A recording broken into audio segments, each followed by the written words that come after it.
स्वागत है आप सभी लोगों का मेरे चैनल साइंस टू टेक्नोलॉजी में। मैं अनुपम विपुल आप सभी लोगों का स्वागत करता हूं आज के शो रॉकेट मंडे में। आज हम लोग बात करेंगे परसिवियरेंस रोवर के बारे में। तो आइए समझते हैं।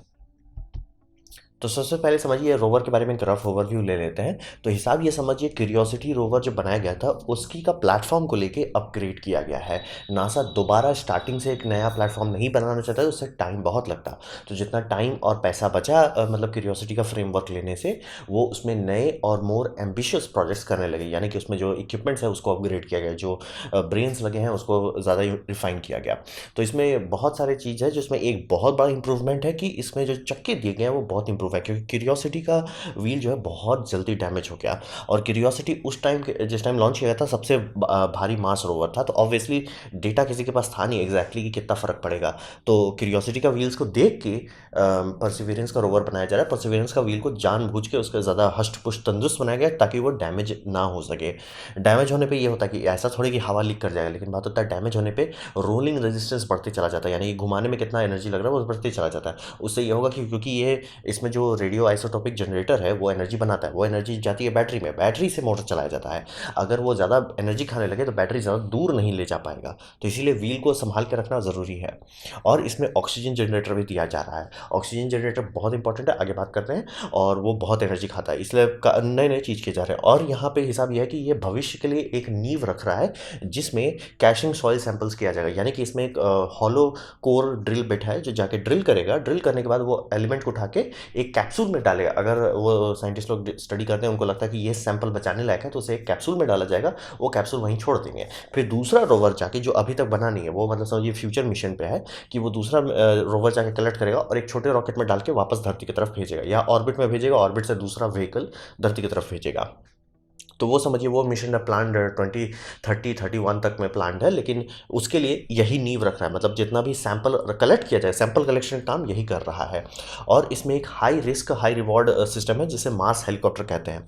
मार्स हेलीकॉप्टर का तिकड़म यह है कि ये पहली बार होगा कि एक हेलीकॉप्टर ट्राई मतलब कोई भी फ्लाइंग व्हीकल धरती के बाहर इस्तेमाल किया जाएगा जो एटमॉस्फेयर का इस्तेमाल करके उड़ेगा। बहुत सारे इसमें चैलेंजेस है, मैंने डेडिकेटेड वीडियो भी बना दिया है, अगर आप मेरे चैनल में देखेंगे आपको मिल जाएगा।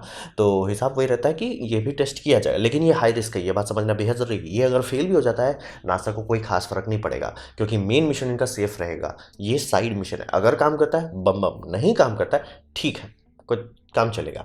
फिर इसमें ड्राइविंग का आर्टिफिशियल इंटेलिजेंस पे काफ़ी मेहनत किया है। क्यूरियोसिटी चूंकि चल के देख चुके हैं, फीडबैक आ चुका है, क्यूरियोसिटी बार बार स्टक करता था, यानी कि गया अटक गया, अब उसके बाद उसको धरती से दोबारा से रीसेट करते थे। तो इस बार जो आर्टिफिशियल इंटेलिजेंस डाला गया है वो काफ़ी रिफाइंड है, काफ़ी पॉलिश्ड है। तो इनका हिसाब है कि ये 100 से 200 मीटर प्रतिदिन चल सकें बिना ज़्यादा दिक्कत के। अब बात करते हैं इसे लैंड कहाँ कराया गया। इसे लैंड किया गया ज़रूर क्रेटर में। अब ये क्रेटर के पीछे क्यों भाग रहे हैं, हिसाब ये है कि ये क्रेटर का जितना हम लोग के पास अंडरस्टैंडिंग है, जितना स्टडी है, उसके हिसाब से इसमें कभी पानी हुआ करता था। ऑब्वियसली 10 साल पहले नहीं, ये बात की मिलियन ईयर्स पहले की बात की जा रही है। लेकिन ज़राओ क्रेटर में हिसाब से वहाँ पे पानी था, जितना भी हम लोग स्टडी कर सकते हैं ज्योग्राफी का, उसके हिसाब से वहाँ पानी था, या कोई लिक्विड था जो वाटर जैसा विस्कोसिटी का था। तो वो तो एकदम श्योर हो गया कि वहाँ पानी था। अब हिसाब ये है कि यहाँ पे जब सैटेलाइट से क्लोज एनालिसिस किया जाता है तो मिलता है कि यहाँ एक रिवर डेल्टा है, एकदम अच्छे से क्लियर कट रिवर डेल्टा है। तो रिवर डेल्टा है तो हिसाब ये बनता है कि अगर कभी भी पिछले भूतकाल में मार्स में अगर ऑर्गेनिक लाइफ होता था, माइक्रोबियल लाइफ भी होता था, तो वो ऐसे ही जगह पे पाया जाएगा। ये सब जगह काफ़ी फर्टाइल होती है ऑर्गेनिक लाइफ के लिए, तो यहीं पे पाया जाएगा। तो इससे ये फ़र्क पड़ता है कि अगर वो थे और उसका ये हो गया, फॉसिलाइज हो गया, माइक्रोब लाइफ भी फॉसिलाइज हो जाते हैं, तो उसके रिमेन्स भी यही लेक बेड में पाया जाएगा। इसीलिए इसी क्रेटर में उतारना बहुत इंपॉर्टेंट था। ये मिशन को ऐसे ही सेलेक्ट किया गया था।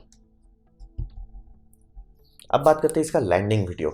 नीचे वीडियो मैंने नासा की तरफ से दिया गया वीडियो दे दिया है, वो देख लीजिए। हिसाब ये है कि ये पहली बार है जो हम लोग 7 मिनट्स ऑफ टेरर को देख पाते हैं।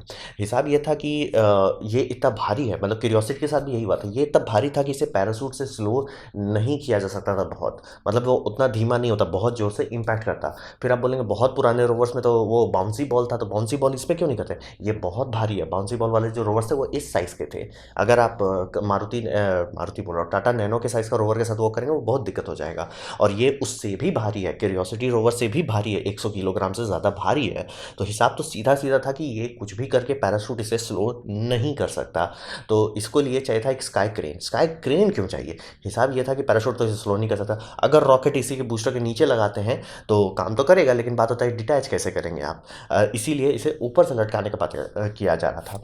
और इसमें आपको 3 तार दिखेगा और एक केबल दिखेगा। वो केबल जो दिख रहा है, जो लुचपुच है, वो ईथरनेट केबल है, क्योंकि मेन कंप्यूटेशनल काम जो चल रहा है वो चल रहा है रोवर के ब्रेन पे ही चल रहा है। और इसीलिए आपको जैसे देखिए डिटैच करता है तो नीचे का कैमरा का फीड मिलने लगा, ऊपर का कैमरा का फीड नहीं मिलता। कि मतलब जो स्काई क्रेन जब जाने लगा कहीं दूर पे तो उसका वीडियो फीड क्यों नहीं है? क्योंकि उसके पास प्रोसेसिंग नहीं था, प्रोसेसिंग और स्टोरेज इसी के पास था, मतलब रोवर के पास था। तो रोवर को ऐसे क्रेन का इस्तेमाल करके ड्रॉप किया जाता है। ये क्रेन रॉकेट पावर पे चलता रहता है। और ये समझिए इससे पहली बार हम लोग को ऐसा हुआ कि रॉकेट प्लूम, यानी रॉकेट से जो एग्जॉस्ट निकल रहा है वो कैसे बिहेव करेगा मार्शियन सॉइल के साथ, मार्शियन इन्वायरमेंट के साथ, ये पहली बार देखने को मिला। ये बहुत इंपॉर्टेंट है, क्योंकि अगर इलॉन मस्क कल को बात करते हैं कि ठीक है हम रॉकेट बनाते हैं, ठीक है हम उसे मार्स पे लैंड कराते हैं, ठीक है हम उसे पर्पसिवली लैंड कराना चाहते हैं, तो रहा बात कि उसके उतरने से पहले तो वहाँ ये नहीं बन जाएगा, लैंडिंग पैड नहीं बनेगा। तो लैंडिंग पैड के बिना क्या होगा, या मतलब टोटल इन्वायरमेंट का क्या स्टडी होगा, क्या इम्पैक्ट होगा, वो तो जानना पड़ेगा ना। और वीडियो से बेटर तो कुछ दिखा नहीं सकता आपको।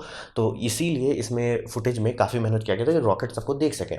और जब आप वीडियो देखेंगे तो आपको दिखेगा कि सॉइल इंटरेक्ट कर रहा है।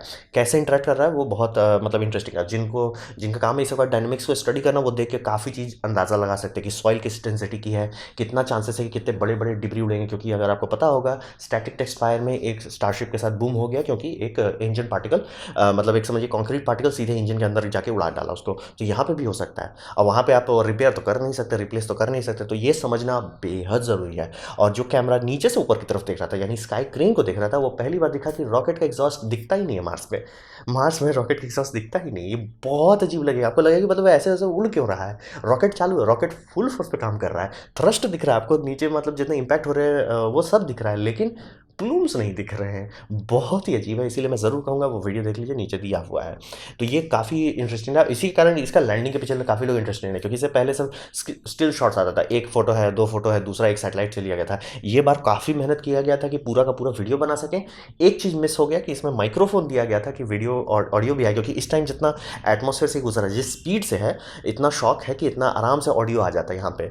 तो वो ऑडियो फेल हो गया माइक्रोफोन। तो लोग उम्मीद कर रहे हैं कि दोबारा मतलब जब दूसरा लैंडिंग करेंगे तो शायद उस टाइम डिसेंट का ऑडियो भी आ जाए। लेकिन इस बार जब बहुत चीज़ सीखने मिला, खास करके अब से देखिएगा नासा अगर कोई एनिमेशन बनाता है तो उसमें देखिएगा रॉकेट का प्लूम जो है मार्स पर नहीं दिखाने वाला, कि दिखता ही नहीं है। तो ये काफ़ी इंटरेस्टिंग रहा, काफ़ी एक मतलब समझिए एक रियल, एक होता है ना कि आप सिमुलेशन कर लिए, एक होता नहीं करके देखो एक्चुअली हो क्या रहा है। तो वो देख लेने से काफ़ी फ़ायदा होता है। इसी से हम लोग डिसाइड कर पाएंगे कि आने वाले टाइम में कितना बड़ा रॉकेट का इंजन बेल हो, या वो कितना ज़मीन से ऊपर हो, ये सब इस एक वीडियो से सीखने को मिल गया। तो ये बहुत इंपॉर्टेंट चीज़ है। अब बात करते हैं, ये मिशन जो है कई बार आपको लगेगा ये तो वही कर रहे हैं, मतलब घुमा फिरा के लंबा रास्ता से ये क्यूरियोसिटी जो कर रहा था वो यही कर रहे हैं। तो ऐसा क्यों है? हिसाब ये समझिए कि मार्स पे जब बेस बनाने की बात हो रही है तो नासा कभी ऐसा नहीं करेगा बस बना दो। नासा हमेशा उसका नींव रखेगा, क्योंकि मून मिशन जब किया गया था वो रश में किया जाता, कोल्ड वॉर में किया जाता, वो वॉर फुटिंग पे काम हो रही थी, तो वो करना ही था, कैसे कितनों लॉस ऑफ लाइफ होता करते। मार्स के साथ वैसा नहीं किया जाएगा। मार्स के साथ है कि हम फाउंडेशन बनाएंगे और वो टिकाऊ फाउंडेशन बने। तो उसका मतलब है कि वहाँ गए, वहाँ से भागना ना पड़े, वहाँ जाके टिक सकें। तो इसी कारण से बहुत सारा मतलब नॉलेज जो है हम लोग के पास नहीं है, जो हम लोग को बता सके लॉन्ग टर्म में कैसे होता है। तो इसीलिए मिशन के ऊपर मिशन के ऊपर मिशन के ऊपर मिशन के ऊपर मिशन डाला जा रहा है।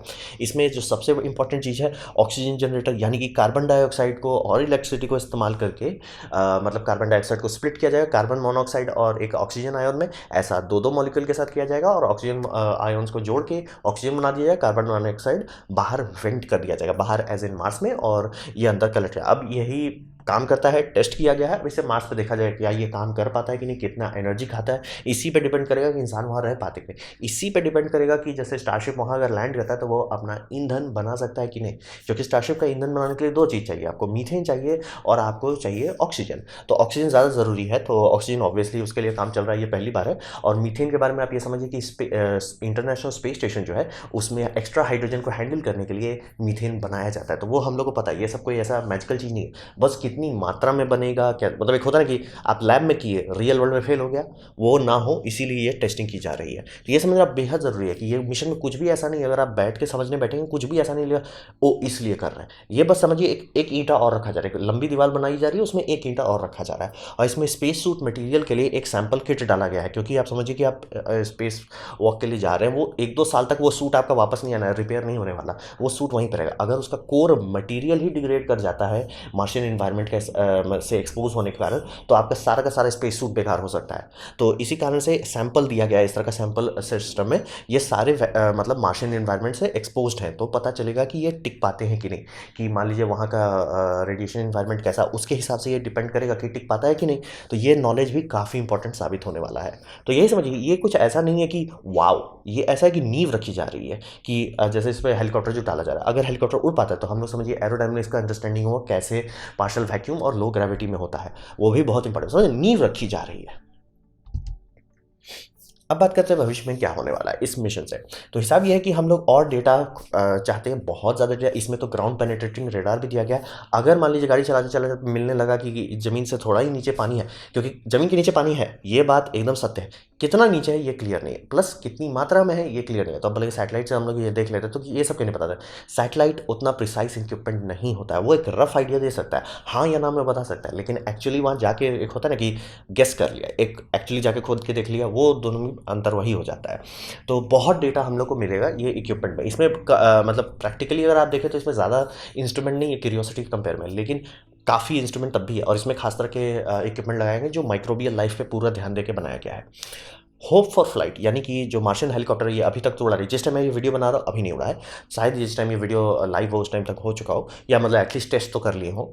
तो ये किया जाएगा और इसका टारगेट है कि सिर्फ ये 90 सेकंड उड़ेगा। लेकिन अगर ये उड़ जाता है तो समझ रहे बहुत बड़ी दुनिया खुल जाएगी। आने वाले मिशन में सीधे सीधे लोग फ्लाइट को प्राइमरी करने लगे। अभी ये हाई रिस्क हाई रिवॉर्ड में है, लेकिन जब ये मेन मिशन के तौर पर आने लगे तो बहुत चीज़ है। समझ, इतना बड़ा बड़ा पावरफुल रोवर्स है, सिर्फ आपका चलता है 100 मीटर 200 मीटर। तो इसीलिए फ्लाइट अगर अनलॉक हो जाता है तो बहुत बड़ी बात होगी। और ऑक्सीजन, बिना ऑक्सीजन का तो सवाल ही नहीं, डिस्कशन ही नहीं है। आप कुछ भी कर लीजिए, आप हाइड्रोजन ट्रांसपोर्ट भी कर सकते हो, हाइड्रोजन बहुत हल्का होता है और रॉकेट में बहुत ज़्यादा नहीं लगता, भले साइज आपको ज़्यादा लगेगा, लेकिन उसमें डेंसिटी नहीं होने के कारण लिक्विड फॉर्म में भी वो उतना भारी नहीं होता है। तो आपको हाइड्रोजन आप कर सकते हैं कि ट्रांसपोर्ट करें। और अगर आप वहाँ ऑक्सीजन बना देते तो अभी के रॉकेट्स हम लोग को धरती से मार्स, मार्स से धरती को वापस किया जा सकता है। तो ऑक्सीजन जनरेट करना तो एकदम कंपलसरी है। बस एक्चुअली वहाँ करके देखेंगे तो पता चलेगा कि इतनी एनर्जी खपत होता है, इतना काम लगता है। तो इसीलिए भविष्य इसका काफ़ी इंटरेस्टिंग होगा। और क्यूरियोसिटी रोवर तो अपना काम कर ही रहा है। क्यूरियोसिटी जितना सीसी के परसिवियरेंस में डाल रहे हैं और परसिवियरेंस सक्सेसफुल रहा तो इसी का इस्तेमाल करके आने वाले जनरेशन में ऑक्सीजन जनरेटर्स डाले जाएंगे। तो ये था मेरा प्रेजेंटेशन परसिवियरेंस रोवर के बारे में, उसकी लैंडिंग के बारे में। उम्मीद करता हूँ आपको अच्छा लगा, कुछ सीखने मिला, कुछ समझ में आया। अगर ऐसा है लाइक कर दे, दोस्तों शेयर कर दे, उससे मेरा काफ़ी भला होगा। नहीं अच्छा लगा, नहीं पसंद आया, कोई बात नहीं, आप डिसलाइक कर सकते हैं। मैं कहूँगा डिसलाइक 2 बार दबाएं, उससे मुझे पता चलेगा कितना ना पसंद हुआ है। मैं आपसे कमेंट लिखें, मैं हर कमेंट को पढ़ने की कोशिश करता हूँ। आपसे कहूँगा सब्सक्राइब कीजिए, बेल दबाइए अगर आप फ्री हैं तो। आपने मेरा वीडियो देखा, जान के मुझे बहुत खुशी हुई। धन्यवाद।